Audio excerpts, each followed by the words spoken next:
तो दोस्तों हम लोग क्वाड्रिलेटरल पढ़ रहे थे। क्वाड्रिलेटरल में हम लोग दोनों कौन कौन सा देख लिए थे? पहला पैरेललोग्राम देख लिए थे, दूसरा कौन सा देखे थे? रोम्बस देखे थे, और तीसरा कौन सा देखे थे? बताइए। तीसरा हम देखे थे आयत, रेक्टेंगल। ठीक है, अब फोर्थ नंबर हम स्क्वायर देखेंगे, fifth kite and sixth trapezium. तो स्क्वायर, स्क्वायर का प्रॉपर्टी क्या होता है? स्क्वायर जो होता है दोस्तों, पैरेललोग्राम, रोम्बस और रेक्टेंगल, तीनों के प्रॉपर्टी को होल्ड करता है। ये ऑल इन थ्री है, वो तीनों के बराबर एक अकेला है। ठीक है, तो इसमें देखिए सबसे पहले हम लोग एक बार और रिकॉल कर लेते हैं उन तीनों के प्रॉपर्टीज को, ठीक है, ताकि इसे हम अच्छे से समझ सके। बहुत स्टूडेंट बोलते हैं सर आप रिपीट कर रहे हैं, तो रिपीट नहीं कर रहा हूं दोस्तों। बहुत ऐसे स्टूडेंट हैं जिन्हें समझने में दिक्कत होती है, तो उनके लिए भी ये इंपॉर्टेंट है। आप थोड़ा पैसेंस रखें, जिनको ये चीज पता है उन्हें थोड़ा सा पैसेंस रखने की जरूरत है। ठीक है, क्योंकि आप भी सीखेंगे, ऐसा नहीं है कि आप नहीं सीखेंगे, आप स्किप करेंगे, डेट मीन्स आप कुछ ना कुछ छोड़कर आगे जा रहे हैं, जिसका नुकसान आपको जरूर होगा। ठीक है, ये मैं नहीं बोल रहा, ये मतलब होता ही है, बाद में स्टूडेंट आकर मुझे बताते हैं ये चीज। तो देखिए यहां पर क्या है, सबसे पहले स्क्वायर। तो स्क्वायर में सबसे पहले हम लोग तीन चीजों का प्रॉपर्टी देख चुके हैं। पैरेललोग्राम, सबसे पहले पैरेललोग्राम का देखते हैं। पैरेललोग्राम का क्या था प्रॉपर्टी? कि अपोजिट साइड इक्वल होते हैं, अपोजिट साइड मैंने इक्वल कर दिया। ठीक है, दूसरा क्या था? अपोजिट एंगल इक्वल होते हैं, अपोजिट एंगल इक्वल होते हैं। चलिए इसे हम अभी यहीं रहने देते हैं। और थर्ड क्या था? कि उसके डायगोनल एक दूसरे को बाइसेक्ट करते हैं, मतलब बराबर भागों में बांटते हैं। तो ये हो गया हमारा तीनों प्रॉपर्टी पैरेललोग्राम का। अब सेकंड हमारा क्या था? रोम्बस। तो रोम्बस का क्या, ये तीनों प्रॉपर्टी तो था ही, एक एक्स्ट्रा प्रॉपर्टी क्या था?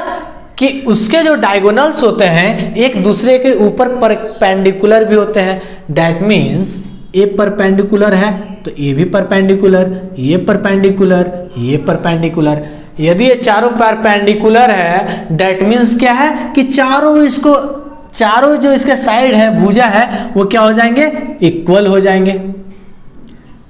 ठीक है, अब पैरेललोग्राम में मैं एक चीज आपको बताना भूल गया था। ठीक है, कि जहां पर भी आपको एंगल, अपोजिट एंगल इक्वल रहेंगे, अपोजिट एंगल इक्वल रहेंगे, तो वहां पर क्या होगा? कि वो दोनों पैरेलल होगा। ठीक है, वहां पर मैं आपको ये नहीं बताया कि अपोजिट जो साइड्स है वो इक्वल के साथ साथ पैरेलल भी होंगे। वो पैरेलल क्यों है? क्योंकि उनके जो अपोजिट एंगल्स हैं वो क्या है? इक्वल है। जहां भी रोम्बस में भी क्या था? अपोजिट एंगल इक्वल था, दैट मीन्स क्या था? वो दोनों पैरेलल था। रेक्टेंगल में क्या था? कि सारे 90 डिग्रीज के थे। ठीक है, दैट मीन्स अपोजिट वाले इक्वल थे, तो वहां पर भी क्या था? कि एंगल 90 डिग्री था, तो वहां पर भी जो अपोजिट साइड्स होंगे वो पैरेलल होंगे।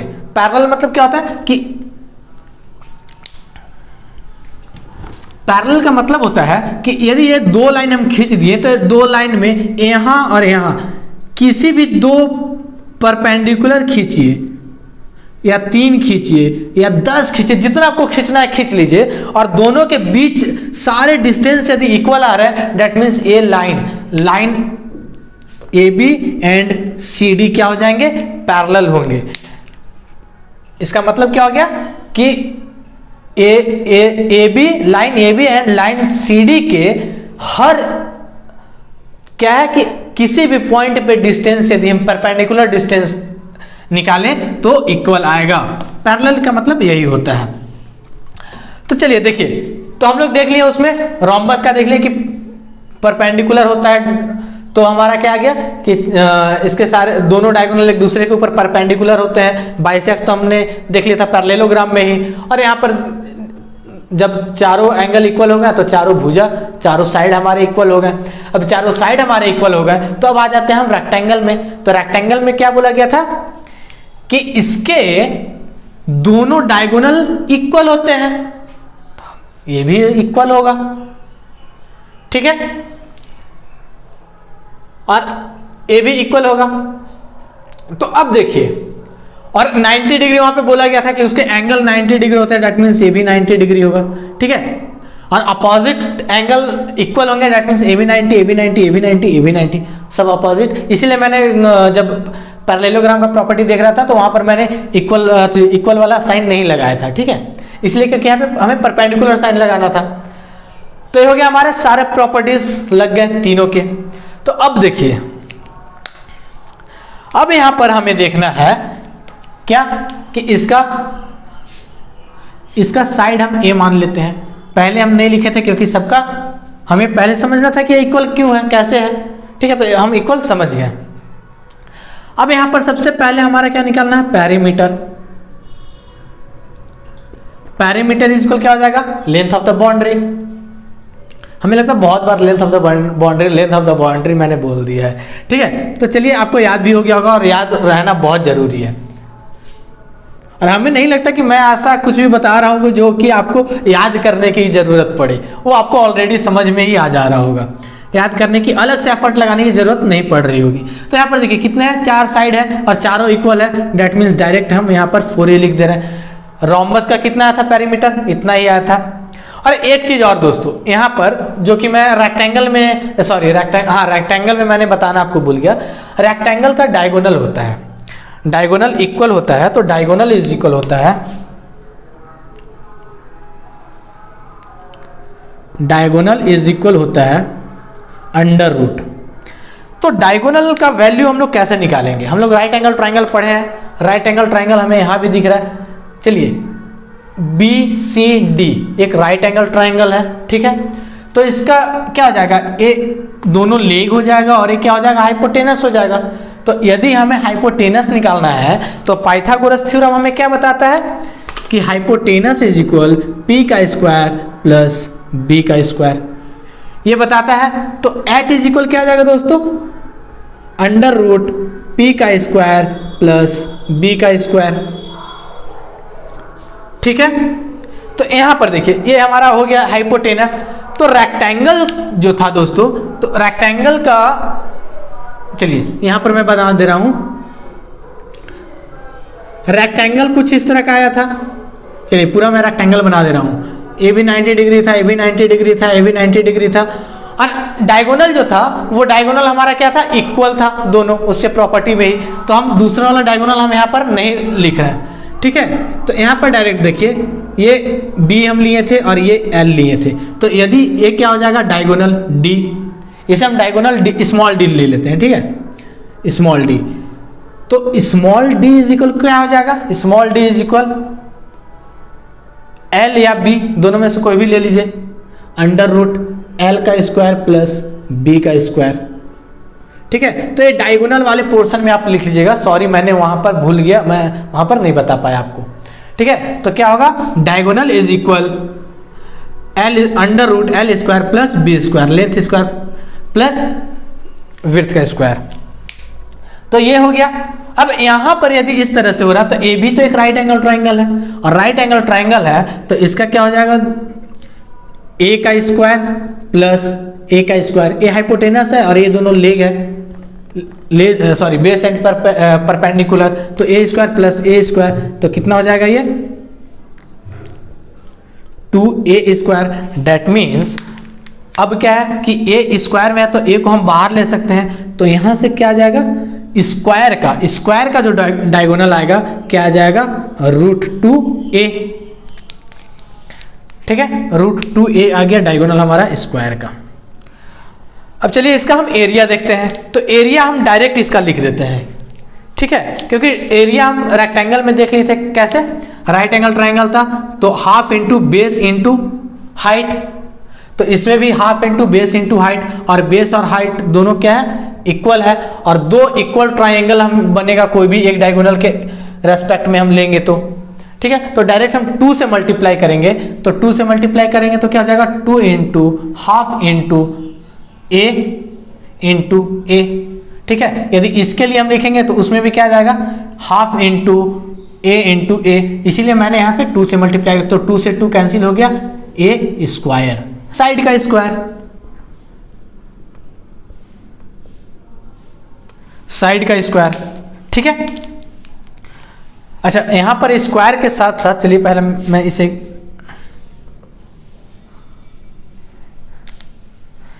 स्क्वायर में लिखा तो इसका यूनिट क्या होगा, इसका यूनिट हो जाएगा square unit. That means centimetre रहेगा तो स्क्वायर सेंटीमीटर, मीटर रहेगा तो स्क्वायर सेंटीमीटर, स्क्वायर मीटर या मीटर स्क्वायर, इस तरह से लिखा जाएगा। इसका यूनिट क्या हो जाएगा, इसका यूनिट हो जाएगा डायरेक्ट यूनिट। ठीक है, पेरीमीटर का डायरेक्ट यूनिट हो जाएगा। यूनिट मतलब यदि सेंटीमीटर में रहेगा तो सेंटीमीटर यहाँ पे आ जाएगा, मीटर रहेगा तो मीटर में मीटर आ जाएगा। ठीक है, अब यहाँ पर इसका एक और आता है, यदि हम यहाँ पर क्या लिखा हुआ है, area is equal,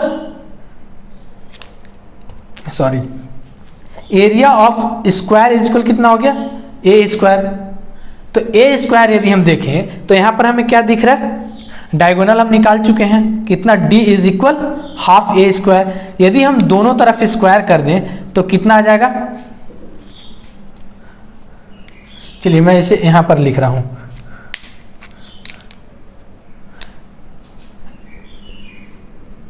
D square is equal to A square.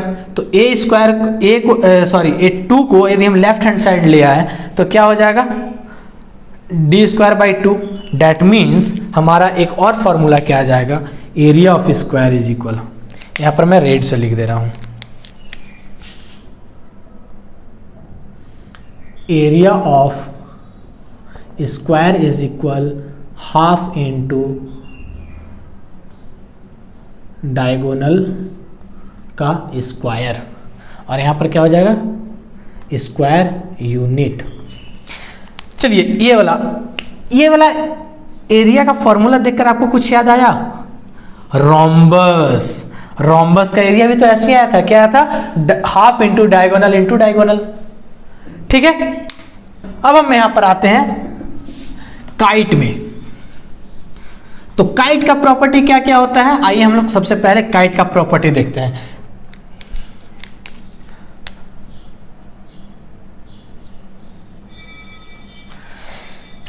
तो काइट का प्रॉपर्टी होता है कि इसके दो डायगोनल्स हैं, इसके दो डायगोनल्स हैं, दोनों डायगोनल्स क्या करते हैं, एक दूसरे के ऊपर क्या होता है, परपेंडिकुलर होते हैं। परपेंडिकुलर मतलब ये वाला भी 90 डिग्री, ये भी 90 डिग्री, ये भी 90 डिग्री और ये भी 90 डिग्री। इतना हो गया क्लियर। दूसरा प्रॉपर्टी है इसका कि इसका कोई भी एक डायगोनल दूसरे डायगोनल को बाइसेक्ट करता है, मतलब इक्वल पार्ट में डिवाइड करता है। तो यहां पर देखेंगे कि ए जो है, ये डायगोनल AC जो डायगोनल है वो BD को इक्वल पार्ट में डिवाइड कर देगा। और तीसरा है कि इसका एंगल D और एंगल B इक्वल हो जाएगा। ठीक है, तो इसे हम किस तरह से लिखेंगे, ये वाला प्रॉपर्टी को दोनों इक्वल होता है, magnitude of angle D is equal magnitude of angle B। दोस्तों जब हम लोग ट्राइंगल पढ़ रहे थे तो वहां पर मैंने यहाँ पर मेजरमेंट ऑफ एंगल लिख लिया था, बोल दिया था, लेकिन ये मैग्नीट्यूड, इसका स्टैंडर्ड वर्ड जो है वो मैग्नीट्यूड होगा। मेजरमेंट ये, लेकिन क्या है, उसका मेजर्ड वैल्यू जो आता है उसे हम मैग्नीट्यूड बोलते हैं। ठीक है, तो यहां पर मैग्नीट्यूड वर्ड यूज कीजिएगा, वो स्टैंडर्ड है। D और B क्या होगा, इक्वल होगा, लेकिन क्या है, measurement of angle A not is equal to, sorry, magnitude of angle C। ठीक है दोस्तों, ये हमारा हो गया। अब इसका पैरीमीटर हमें क्या हो जाएगा, तो यहां पर देखिए ये दोनों एंगल इक्वल है, ये दोनों एंगल इक्वल है, तो ये दोनों एंगल इक्वल है, तो यहां पर देखिए ये दोनों साइड तो इक्वल नहीं है, लेकिन क्या होगा, साइड का रेशियो इक्वल होगा। और यहां पर सबसे बड़ी बात, ये साइड इक्वल होगा, ये साइड और ये साइड इक्वल होगा। ठीक है, कॉन्जुगेट साइड जो होगा वो इक्वल होगा इसका। अब देखिए इसका हमें पैरीमीटर निकालना है, तो यदि मान लीजिए कि इसका लेंथ A है तो इसका भी A होगा, इसका यदि B है तो A भी B होगा, तो इसका टोटल पैरीमीटर कितना हो जाएगा, perimeter is equal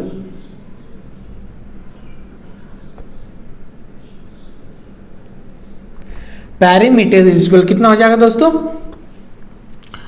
2a plus 2b, that means 2 into A plus B. ठीक है, ये हमारा क्या आ गया, पेरीमीटर। अब इसका हमें एरिया निकालना है। तो एरिया में हम लोग देख रहे हैं दोस्तों कि यहां पर क्या है, परपेंडिकुलर है। हम ट्राइंगल का एरिया इज इक्वल लिखते हैं, area is equal area of triangle A B D, A B D, A B D ये ऊपर वाला triangle, plus area of A R, area of triangle B C D ये नीचे वाला B C D. अब यहां देखिए ऊपर वाले का एरिया क्या हो जाएगा, हाफ इंटू, यदि हम इसे h1 मान लेते हैं और इसे हम h2 मान लेते हैं, हाइट 1 एंड हाइट 2, तो यहां पर क्या हो जाएगा, हाफ इंटू बेस क्या है B D, B D into h1 plus half into B D into h2, ये हो गया हमारा 2।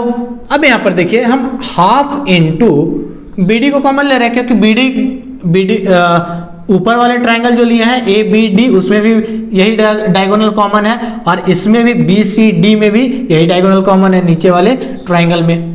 ठीक है, तो बी डी हम कॉमन ले लिए तो h1 प्लस h2।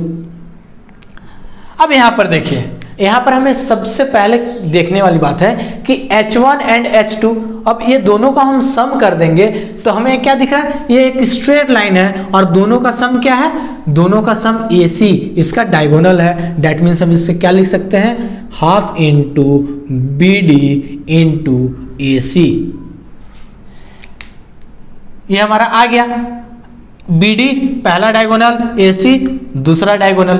ठीक है, अब यहां पर हम क्या कर रहे हैं, डायरेक्ट हम एरिया लिखते हैं, area is equal half into, पहला को हम डायगोनल 1 मान लेते हैं, या diagonal 1 into diagonal 2 is equal क्या हो जाएगा, half into product of diagonals. ठीक है, डायगोनल्स का जो प्रोडक्ट होगा वही हमारा इसका एरिया होगा, half into product of diagonal. ठीक है दोस्तों, तो ये हमारा हो गया पतंग का उड़ी उड़ी जाए, उड़ी उड़ी जाए, दिल की पतंग देखो उड़ी उड़ी जाए। चलिए दोस्तों, तो हमारा यहाँ पर हो गया, गाना भी हो गया, बहुत अच्छा गाना है, दिल की पतंग उड़ी उड़ी जाए। तो पतंग का एरिया भी हम निकालिए, पेरीमीटर भी निकाल लिए। आपका दिल का पेरीमीटर और एरिया क्या है आप कमेंट में बताइए। चलिए, तब हम लोग ट्रेपेजियम पढ़ रहे हैं। तो ट्रेपेजियम कहीं कहीं दोस्तों मैंने क्वेश्चन देखा तो कहीं कहीं पर ट्रेपेजियम नहीं बोल करके ट्रेपेजॉइड बोल देता है। यहां तक स्पेलिंग, जेड तक स्पेलिंग सही रहेगा, TRA। चाहे चलिए मैं इसे ऊपर लिख दे रहा हूं ना,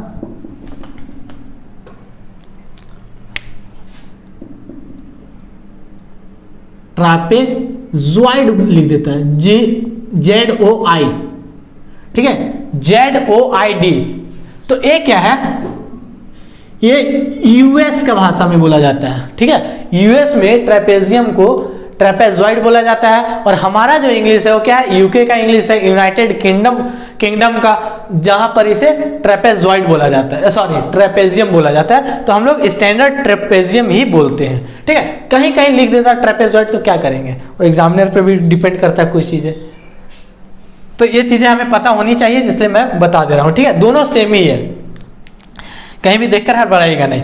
अब देखिए हम लोग पढ़ रहे हैं क्या, ट्रेपेजियम समलंब चतुर्भुज। तो समलंब चतुर्भुज में क्या होता है, इसका प्रॉपर्टी है कि इसके आमने सामने की भुजाएं जो होती हैं वो क्या होती हैं, पैरेलल होती हैं। दैट मीन्स इन दोनों के बीच में कहीं भी यदि आप डिस्टेंस निकालें तो क्या आएगा, इक्वल आएगा। तो यहां पर हम क्या कर रहे हैं, परपेंडिकुलर डाल रहे हैं, तो कितना आ जाएगा, इसे हम h मान ले रहे हैं। यहां पर भी हम एक परपेंडिकुलर डालेंगे तो क्या आ जाएगा, h आ जाएगा। अब देखिए यहां पर क्या है कि हमें दो ट्राइंगल दिख रहा है, एक ट्राइंगल क्या है ABC और दूसरा दिख रहा है सॉरी ADC और ABC दिख रहा है। तो इसका एरिया तो हम निकाल लेंगे क्योंकि हाइट हमें दिख रहा है, इसका बेस दिख रहा है। इसका हम A मान लेते हैं, इसका हम B मान लेते हैं। लेकिन इसका हाइट क्या होगा? तो इसका हाइट दोस्तों, इसका हाइट यदि इसे हम एक्सटेंड कर दें, एक्सटेंड करके परपेंडिकुलर इसके इस वर्टेक्स पे ले आए,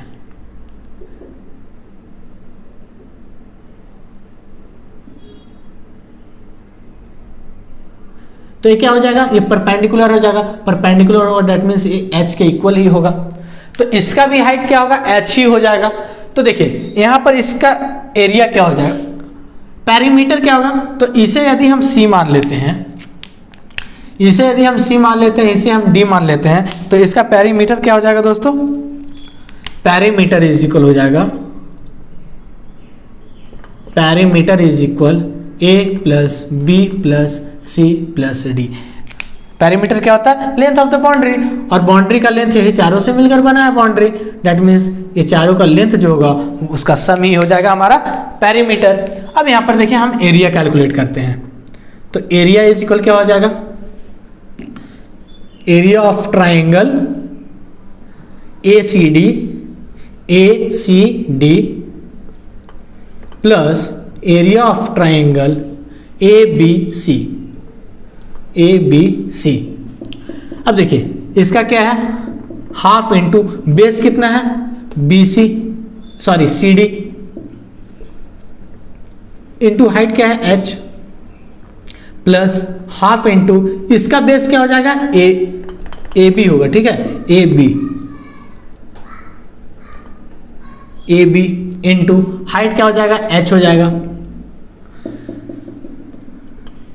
हाइट इक्वल है। अब देखिए यहां पर क्या है? हाफ हम कॉमन ले लेंगे, इंटू यहां भी हाइट दिख रहा है, यहां भी हाइट दिख रहा है, तो हाइट को कॉमन ले लिए। अब यहां पर देखिए CD प्लस क्या आ रहा है? AB। तो यहां पर देखिए हमारा क्या आ गया? Half into height into CD plus AB। That means इसका जो एरिया होगा, एरिया इज इक्वल क्या हो जाएगा? Area is equal half into height into sum of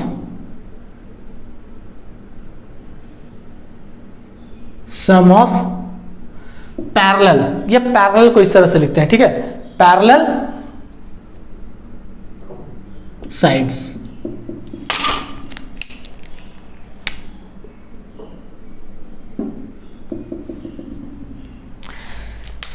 तो चलिए दोस्तों, हम क्वाड्रिलेटरल पढ़ रहे थे। क्वाड्रिलेटर में 6 पार्ट उसका पढ़ना था। हम 6 टाइप उसके 6 टाइप थे, पूरे 6 टाइप मैंने हम लोगों ने पढ़ लिया। पहला क्या था? पहला हमने पैरेललोग्राम पढ़ा, उसके सारे प्रॉपर्टीज देखे, उसके पैरामीटर्स देखे, उसके एरिया देखे, पेरीमीटर देखे। फिर सेकंड में आया था रोम्बस का प्रॉपर्टी देखे, उसके पेरीमीटर देखे, उसका एरिया देखे। फिर आया था हमारा क्या? रेक्टेंगल। तो रेक्टेंगल का एरिया देखे, प्रॉपर्टीज देखे, पेरीमीटर देखे। फिर हमारा 4th नंबर आया स्क्वायर। तो स्क्वायर का प्रॉपर्टीज देखें, फिर इसका पेरीमीटर देखें, इसका एरिया देखें। काइट का, पतंग का भी हम लोग प्रॉपर्टीज देख लिए, पेरीमीटर देख लिए और एरिया देख लिए। ट्रेपेजियम का भी हम क्या देख लिए? प्रॉपर्टीज देख लिए, फिर उसका पेरीमीटर देख लिए, उसका एरिया देख लिए। तो यहां पर हमारा क्या होता है कि 2D क्वाड्रिलेटरल हमारा खत्म होता है। अब नेक्स्ट वीडियो में हम इस पे क्वेश्चन करेंगे दोस्तों, ठीक है। तो इस वीडियो को लाइक कर दीजिए। यदि आप नए हैं तो इस वीडियो को इस चैनल को सब्सक्राइब करके नोटिफिकेशन बेल के ऑल बटन को दबा दीजिए, ताकि जैसे ही मैं नेक्स्ट वीडियो इसका डालूं वो आपके पास पहुंच जाए सबसे पहले नोटिफिकेशन। तो दोस्तों, इस वीडियो को अपने दोस्तों तक पहुंचाने में थोड़ा भी हिचक मत कीजिएगा, क्योंकि आपके साथ दोस्त भी पढ़ें, साथ में पढ़िए, साथ में बढ़िए, ठीक है। बढ़ तो रहे ही है, साथ में पढ़ना जरूरी है, क्योंकि पढ़ने का एक वक्त होता है, तो सही वक्त पे सही काम कर लेना चाहिए। तो चलिए दोस्तों, हमारा यहाँ पर क्वाड्रिलेटरल खत्म होता है। नेक्स्ट वीडियो में इसके क्वेश्चन के साथ आऊंगा। थैंक यू, धन्यवाद।